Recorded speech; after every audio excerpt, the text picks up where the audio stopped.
Good morning बच्चों। चलिए आज पढ़ते हैं हम लोग पार्ट 2 चैप्टर 13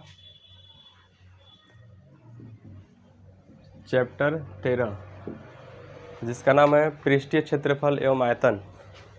तो इसके पहले हम पार्ट 1 बना चुके हैं वीडियो, जिसमें जैक बोर्ड के पैटर्न के हिसाब से 5वें नंबर प्रश्न और 16वें नंबर प्रश्न में जो जो प्रश्न पूछेंगे वो सारे प्रश्न को पिछले वीडियो में कवर किया। आज के वीडियो में बताएंगे 17 नंबर प्रश्न में जो 5 नंबर का प्रश्न पूछेगा वो किस टाइप का रहेगा, उसका लेवल क्या रहेगा।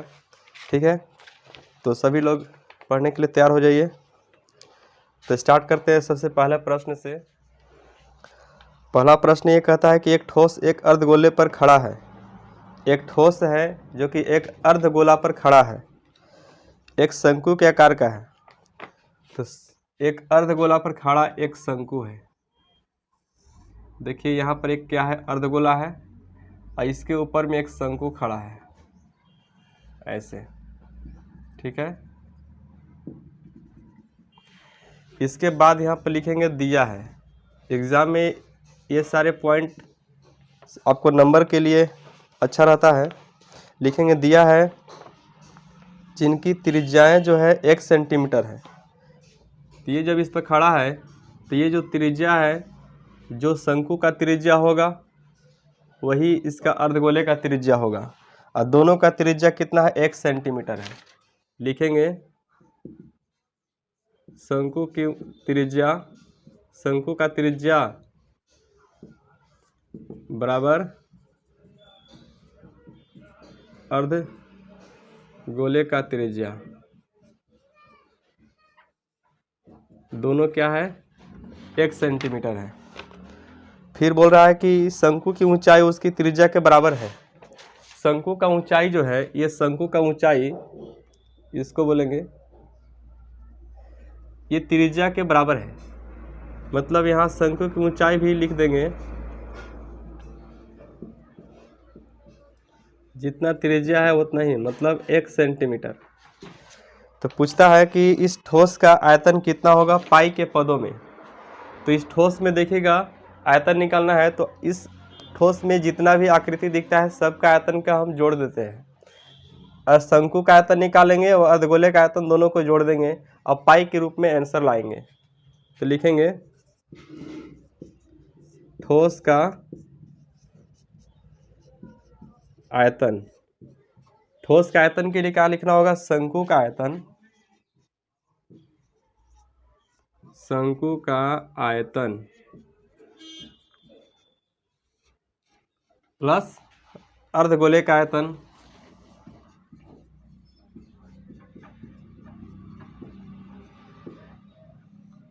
अर्धगोले का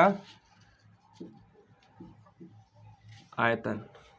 ठीक है, तो यहाँ पर देखेंगे शंकु का आयतन के फॉर्मूला जो होता है वो 1/3 पाई r²h।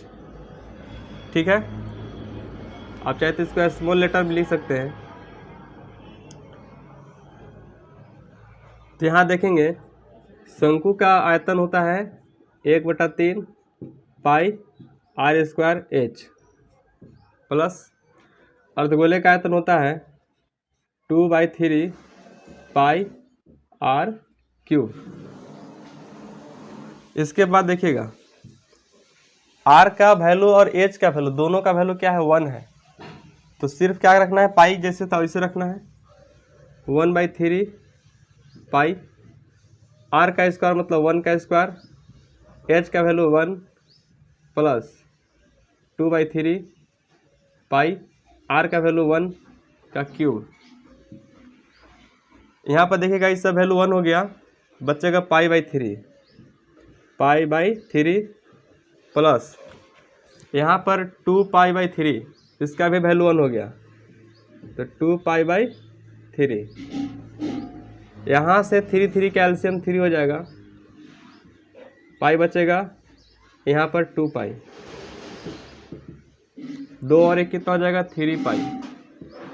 3π/3 कटेगा तो पाई घन सेंटीमीटर आपका आंसर हो जाएगा इस ठोस का आयतन। ठीक है, हाँ तो चलते हैं बच्चों दूसरा प्रश्न की ओर। दूसरा प्रश्न बोलता है कि एक जूस बेचने वाला अपने ग्राहकों को गिलास से दूध देता है। तो जूस बेचने वाला ग्राहकों को जूस ही देना चाहिए, या दूध लिख दिया गलती से, या तो फिर जो बेचने वाला है वो दूध बेचने वाला हो सकता है। बेलनाकार गिलास है जिसका आंतरिक व्यास 5 सेंटीमीटर है, परंतु इस गिलास के निचले आधार में एक उभरा हुआ अर्धगोला था जिससे गिलास की धारिता कम हो जाती है। यदि गिलास की ऊंचाई 10 सेंटीमीटर थी तो गिलास की वास्तविक धारिता क्या है। देखिए प्रश्न ये बोलता है कि एक गिलास जो है वो बेलन के आकार का है। चलिए बेलन बोल रहा है तो हम बेलन बना देते हैं। बेलन बन गया। इसमें देखिएगा क्या बोल रहा है कि आंतरिक व्यास 5 सेंटीमीटर है। आंतरिक व्यास का मतलब यहाँ से यहाँ तक व्यास कितना है, 5 सेंटीमीटर। ठीक है, और इसके नीचे से एक अर्धगोला बन रहा है। इसके नीचे से क्या बन रहा है, अर्धगोला, जिसके कारण इस बेलन का जो व्यास है, जिसके कारण इस बेलन का जो आयतन है वो कम हो जा रहा है। तो बेलन का आयतन कम कब होगा, जब इसके अंदर की तरफ से अर्धगोला बनेगा। बाहर से बनेगा तो बढ़ जाएगा ना आयतन, तो कम हो रहा है तो इसका मतलब इसके अंदर से बनेगा ऐसे। ठीक है, तो यहाँ से ये आयतन क्या हो गया, माइनस हो गया। इस बेलनाकार बर्तन, इस बेलनाकार गिलास का जो आयतन था अब क्या हो गया, अर्धगोले के आयतन के बराबर में माइनस हो गया, कम हो गया। तो पहले क्या था कि दूध यहाँ तक आता था, लेकिन अब दूध कहाँ तक, यहीं तक रहेगा। जो दूध बेचने वाला वो चालाकी किया, नीचे से क्या किया, अर्धगोला बना दिया ताकि दिखे इतना बड़ा और इसमें दूध रहे कम। ठीक है, इसमें बोल रहा है कि इसका वास्तविक आयतन क्या होगा, धारिता। ठीक है, तो यहाँ पर देखिएगा लिखेंगे, दिया है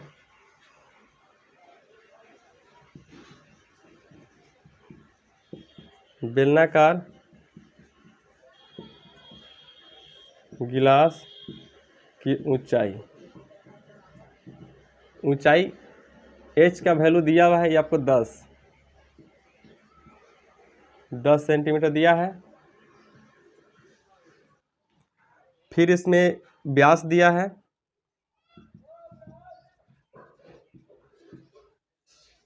जिसको d से लिखेंगे 5 सेंटीमीटर। r निकालेंगे तो 5/2 सेंटीमीटर। ठीक है, इसमें पूछ रहा आयतन, तो लिख देंगे बेलनाकार, लिखेंगे बेलनाकार गिलास का आयतन। तो ये बेलन का आयतन माइनस करना होगा अर्धगोले का आयतन।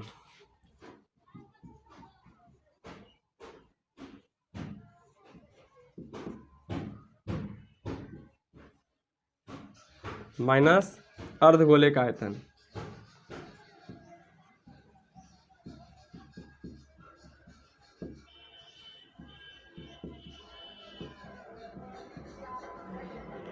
अब देखिएगा बेलन का आयतन फार्मूला क्या होता है, पाई r² h माइनस अर्धगोले का, इसका आयतन माइनस करेंगे 2/3 पाई r³। ठीक है, तो इस फार्मूला को बैठाएंगे और इसको सोल्व करेंगे। यहाँ से देखिएगा πr², इसमें भी πr² इसमें भी कॉमन है, तो πr² यदि हम कॉमन ले लेते हैं तो इसमें बचेगा h और माइनस 2/3 r1 बचेगा, 2/3 r, 22/7, r का वैल्यू 5/2। देखिए इसको हम 2 बार कर देंगे, 5/2 गुने 5/2। h का वैल्यू 10 दिया हुआ है, माइनस 2/3 गुने आर का वैल्यू 5/2। देखिएगा ध्यान से, यहाँ से कटेगा कितने बार में, 11 बार में। यहाँ 50 25 हो जाएगा, 50 25, 25 गुने 11 करेंगे तो 25 गुने 11 करेंगे हो जाएगा 5, 5 और 2 7, 275। 275 बटा 7 दूना 14 गुना, यहाँ पे देखिएगा 10 वैसा ही रहेगा, यहाँ हो जाएगा, ये 2 से 2 कट जाएगा तो 5/3, 5/3, 275 बटा 14 गुने 10 या 30, 30 में से 5 घटेगा तो 25/3। अब यहाँ से देखिएगा, यहाँ देखिएगा 275 से 25 में गुना करेंगे तो 275 गुने 25, तो यहाँ हो जाएगा 5 5 25, 5 7 35 और 2 37, अब 5 दूना 10 और 3 13, 5 दूना 10, 7 दूना 14, 1 15, 2 दूना 4 और 1 5, 5 7 8 6, 68 75। यहाँ पर आया 68 75 और 14 तिया 42, यहाँ आ जाएगा 42। ठीक है, तो ये आपका हो गया है आंसर। चाहे तो इसका पूर्णांक में लिख सकते हैं, घन सेंटीमीटर। ठीक है, इसके बाद अगला सवाल देखिएगा। चलिए बच्चों अगला देखते हैं प्रश्न तीसरा प्रश्न देखिएगा। ऊंचाई 220 सेंटीमीटर और आधार व्यास 24 सेंटीमीटर वाला एक बेलन जिसकी ऊंचाई 60 सेंटीमीटर और त्रिज्या 8 सेंटीमीटर है, एक अन्य बेलन आरोपित है और यह जो है लोहे का स्तंभ बना हुआ है, इसका द्रव्यमान पूछ रहा है। यदि 1 घन सेंटीमीटर का आयतन का द्रव्यमान दिया 8 ग्राम दिया हुआ है। देखिए क्या प्रश्न पढ़े आपको भी समझ नहीं आया होगा, तो 1 बाय 1 समझते चलते हैं और फिगर बनाते चलते हैं। तो ऊंचाई 220 सेंटीमीटर है और आधार व्यास 24 सेंटीमीटर वाला एक बेलन है, इसी के ऊपर एक और बेलन है, उसका भी दिया है ऊंचाई 60 है और त्रिज्या 8 सेंटीमीटर है। पहले एक बेलन बनाएंगे, इसके ऊपर में एक और बेलन बनाना है, तो उसी हिसाब से फिगर बनाएंगे।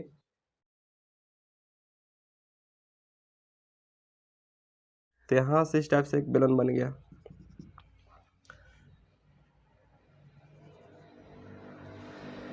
जिसका ऊंचाई दिया है 220 सेंटीमीटर, इसका व्यास दिया है 24 सेंटीमीटर।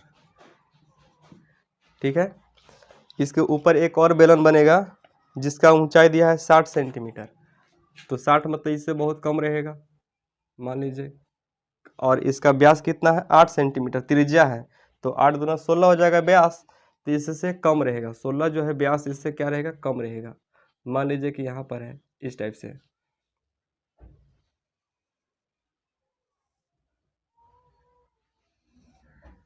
यहाँ से ऐसे बन गया ऐसे। ठीक है, इसका जो ऊंचाई दिया है 60 सेंटीमीटर।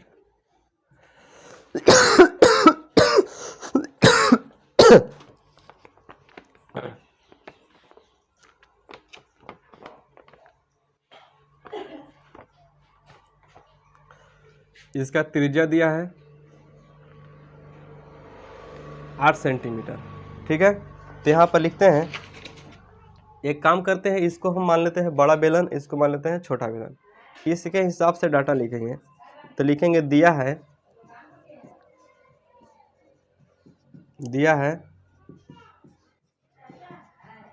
बड़े बेलन की ऊंचाई, बड़ा एच से लिखते हैं 220 सेंटीमीटर। फिर लिखते हैं इसका व्यास कितना है, बड़ा डी 24 सेंटीमीटर, तो यहाँ से बड़ा आर निकाल लेंगे 24/2 12 सेंटीमीटर। ठीक है, अब चलते हैं छोटे बेलन की ऊंचाई, छोटा एच जिसका वैल्यू 60 सेंटीमीटर, फिर इसका त्रिज्या छोटा आर जिसका वैल्यू है 8 सेंटीमीटर। जो वैल्यू डाटा दिया है वो लिखना ज़रूरी है, ठीक है। इसके हिसाब से आगे बनाएंगे कि क्या वैल्यू निकालना है और क्या दिया हुआ है। अब इससे पूछ रहा है कि इसका पहले द्रव्यमान कितना होगा। द्रव्यमान निकालने के लिए दोनों का आयतन चाहिए, दोनों बेलन का आयतन। तो लिखेंगे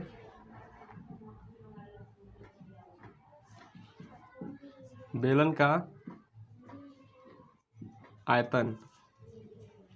बेलन का आयतन निकालने के लिए क्या करना होगा, बड़े बेलन का आयतन प्लस छोटे बेलन का आयतन।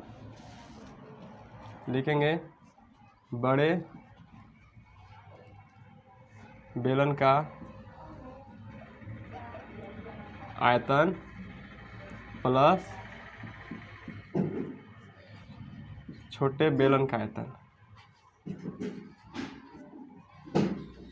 परीक्षा में ऐसा ही लिखिएगा तब जाके पूरा नंबर मिलेगा। अच्छा ठीक है, फॉर्मूला बैठाते हैं। बड़े बेलन का आयतन पाई बड़ा आर स्क्वायर और एच प्लस पाई छोटा आर स्क्वायर एच।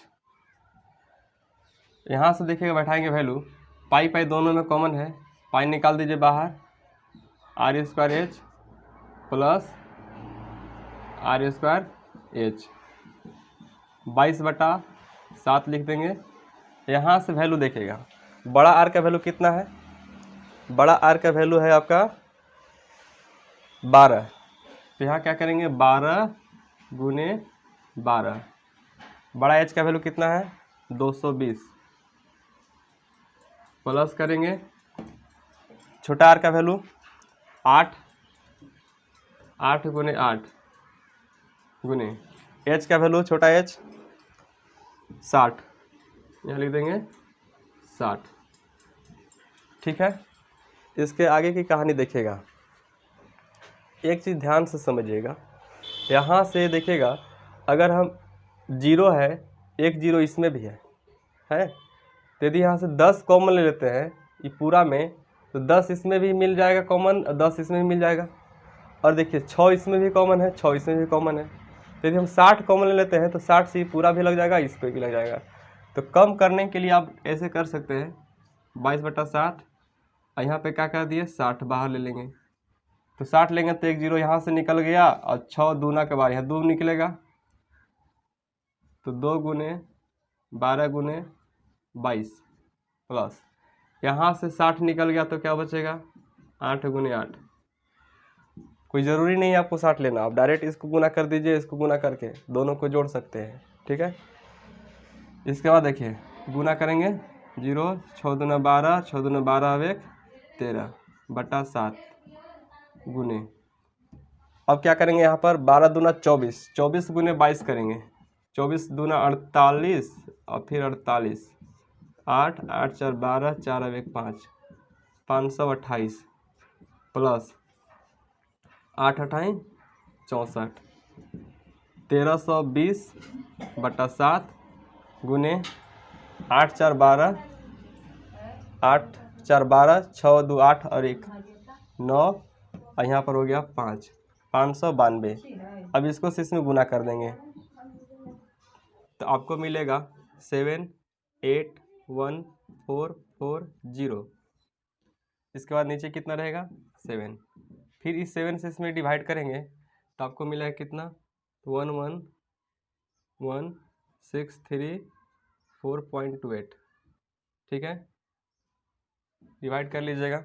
इसके बाद देखिएगा यहाँ से ये जो आया आपका सेंटीमीटर क्यूब, लेकिन ये पूछ रहा है क्या द्रव्यमान पूछ रहा है, ये क्या पूछ रहा है द्रव्यमान। तो यहाँ से देखेंगे कि लिखेंगे कि चूँकि 1 घन सेंटीमीटर का द्रव्यमान 8 ग्राम है। ठीक है, 1 घन सेंटीमीटर का द्रव्यमान कितना है 8 ग्राम है। तो यहाँ पर कितना घन सेंटीमीटर आया इतना, इसमें क्या करेंगे 8 से गुना करेंगे। ठीक है, इसलिए द्रव्यमान बराबर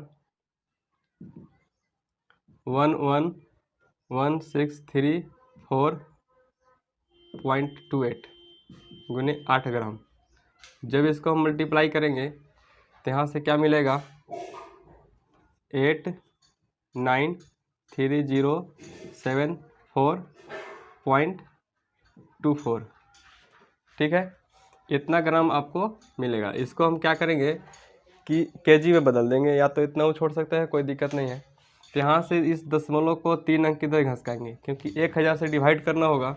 तो 1 2 3 तो हो जाएगा 893.07 kg।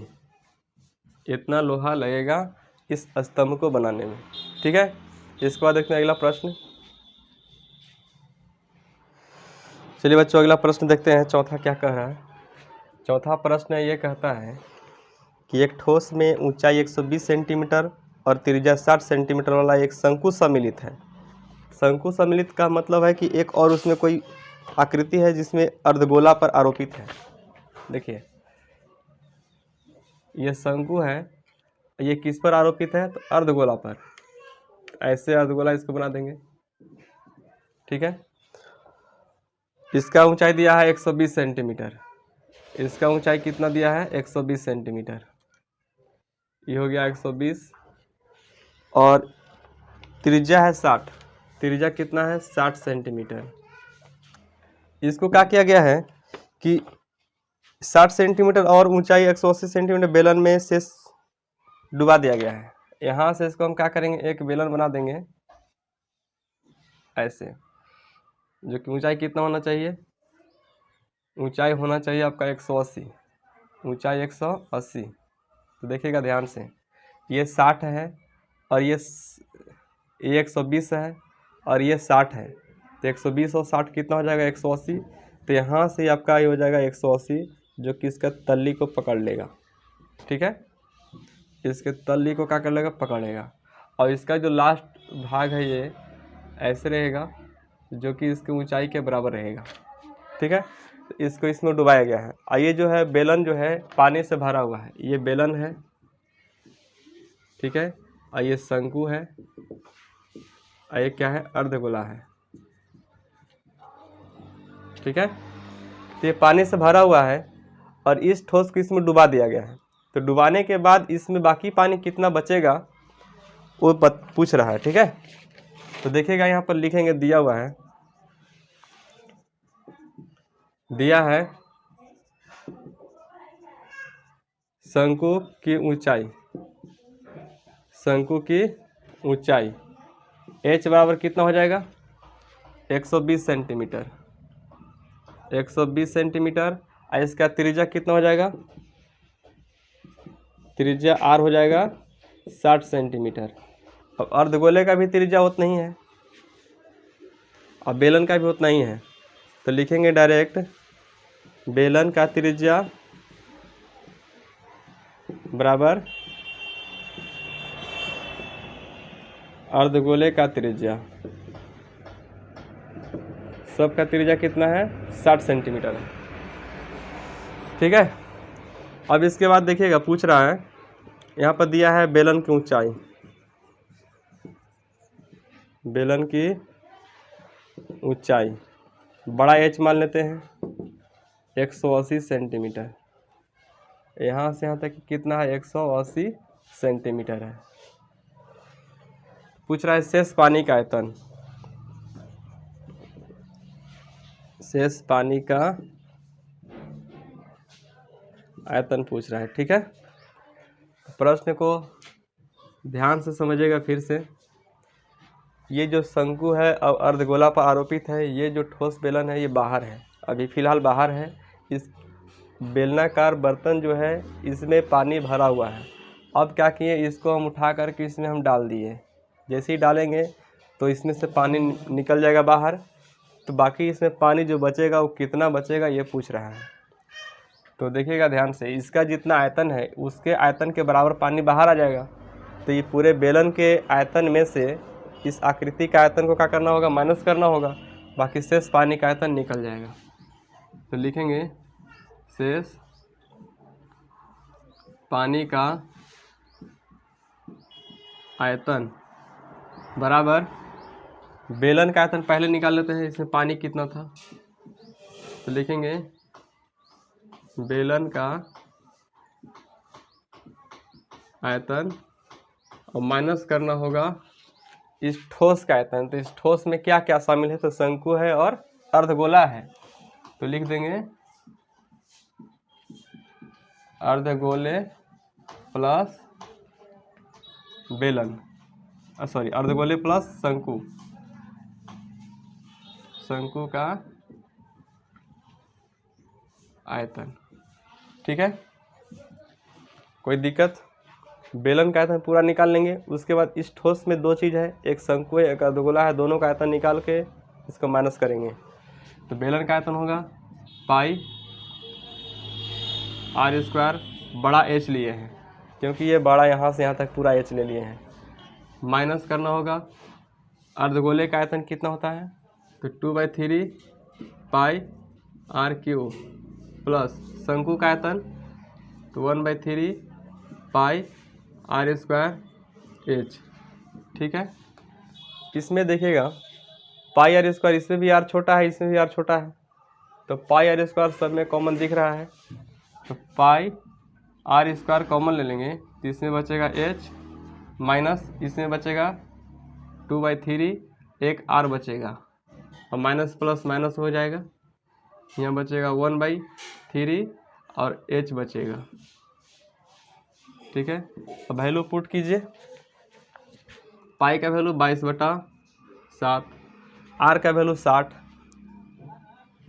का स्क्वायर, यहाँ से देखिएगा एच का वैल्यू 180 माइनस 2/3 गुण आर का वैल्यू 60 माइनस 1/3 एच का वैल्यू 120, एच का वैल्यू 120 यहाँ से। ठीक है, देखिए यहाँ से करेंगे 22 गुने 3600 हो जाएगा बट्टा में 7, इधर करेंगे तो 3 से ही 20 बार में कट जाएगा और 3 से ही कट जाएगा 40 बार में, तो यहाँ से हो जाएगा 180 माइनस 20 दूना 40 माइनस 40 से कम 40,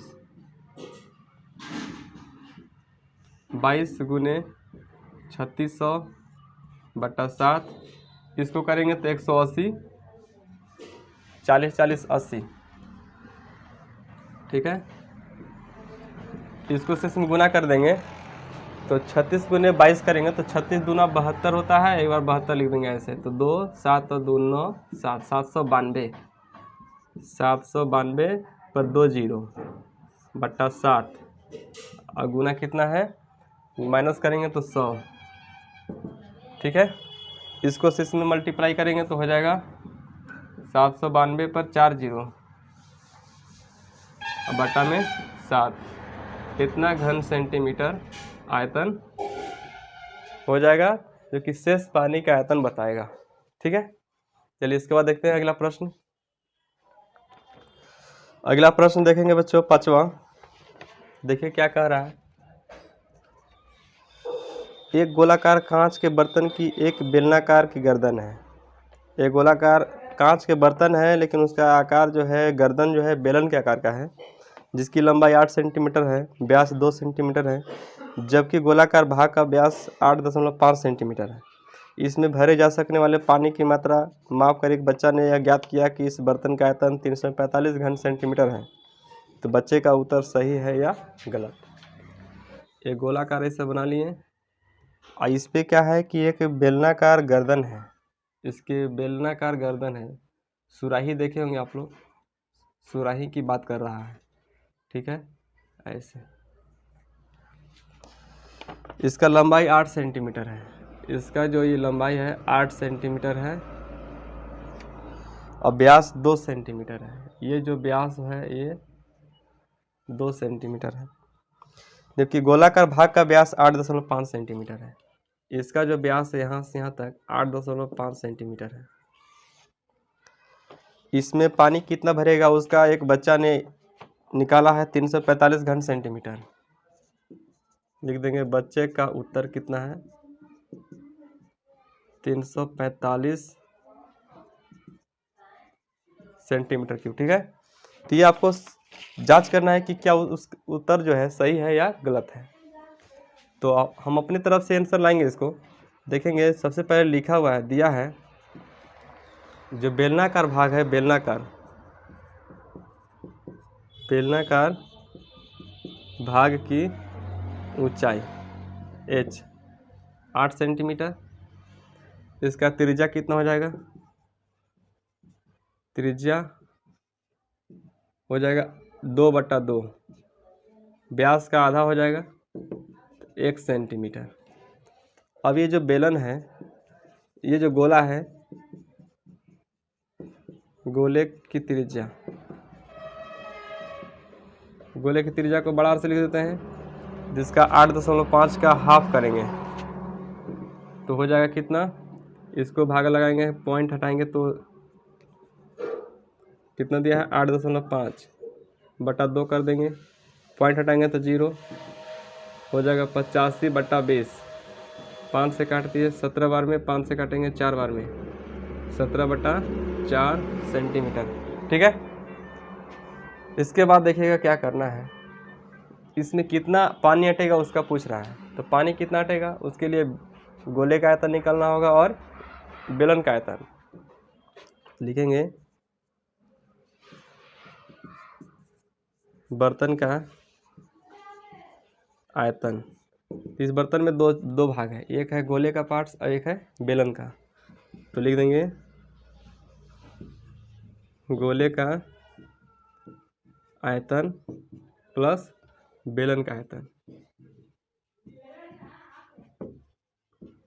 बेलन का आयतन। यहाँ से हो जाएगा गोले का आयतन कितना होता है? तो 4/3 पाई r क्यूब। अब बेलन का आयतन कितना हो जाएगा? तो पाई r² h। ध्यान दीजिएगा कि यहाँ पर ये गोले का आयतन जो लिखे हैं वो बड़ा R माने हैं। ठीक है, तो यहाँ बड़ा R ले लेते हैं क्योंकि दोनों त्रिज्या बराबर नहीं है, तो बड़ा R हो जाएगा। इसके आगे देखिएगा, इसका बाद यहाँ वैल्यू पुट करेंगे। देखिएगा दोनों में पाई कॉमन है, तो पाई क्या करेंगे? बाहर ले लेंगे। तो पाई का वैल्यू बैठा देते हैं 3.14। ठीक है। इसके बाद 4/3 बड़ा R का क्यूब है, तो बड़ा R का वैल्यू देखिए 17/4 है। एक काम करते हैं, इसको भी पॉइंट में ले लेते हैं। तो 4 से भाग करेंगे तो 4 चौका 16, 4 दूना के 8, 4 पच्चे 20, तो 4.25। तो यहाँ से लिख देंगे 4.25। ठीक है, तो 4.25 का पावर क्यूब प्लस पाई ले लिए बाहर, तो क्या बचेगा? R का वैल्यू 1 का स्क्वायर और h का वैल्यू 8। इसके आगे देखिएगा 3.14, 4/3, इसको 3 बार मल्टीप्लाई करेंगे तो मिलेगा 76.76। इसके बाद 5625 प्लस 8 यहाँ हो जाएगा। इसके बाद देखिएगा 3.14, इसको से मल्टीप्लाई करेंगे। ठीक है, तो उसका मिलेगा वैल्यू आपको 307.0625 डिवाइड कितना से करेंगे? 3 से, प्लस 8। 3.14 इसे डिवाइड करेंगे तो 1.0 इसी से डिवाइड करेंगे तो 102.35 प्लस कितना रहेगा? 8 रहेगा। 3.14 इसको जोड़ेंगे तो 112.35 गुना करेंगे इसको तो 346.51 घन सेंटीमीटर। ठीक है, तो ये जो आपका आंसर आया, ये वास्तविक इसका जो आयतन है वो आया है। ठीक है, लेकिन ये जो बच्चा है, ये बच्चा का उत्तर जो है 345 है, जो कि इस आंसर से मैच नहीं कर रहा है। तो इसका आंसर क्या है? गलत है। तो लिख देंगे लास्ट में, अतः बच्चे का उत्तर गलत है। ठीक है, मैं आशा करता हूँ कि सारे प्रश्नों को आपको अच्छे से समझ में आ गया होगा। फिर भी अगर कहीं प्रॉब्लम होगा तो आप कमेंट कीजिएगा, आपके प्रश्नों का जवाब दिया जाएगा। ठीक है, नेक्स्ट वीडियो में लेकर आएंगे 14 चैप्टर, जिसका नाम है सांख्यिकी इस सांख्यिकी चैप्टर से इस बार के जो बोर्ड एग्ज़ाम होने वाले हैं उसमें बहुत सारे प्रश्न पूछेगा, ठीक है। इस चैनल को सब्सक्राइब कर दीजिएगा और अपने दोस्तों के भी शेयर कर दीजिएगा, ताकि जो भी स्टूडेंट्स लोग एग्ज़ाम की तैयारी कर रहे हैं उनको अच्छे मार्क्स मिल सके, ठीक है। मिलते हैं नेक्स्ट वीडियो में। Thank you.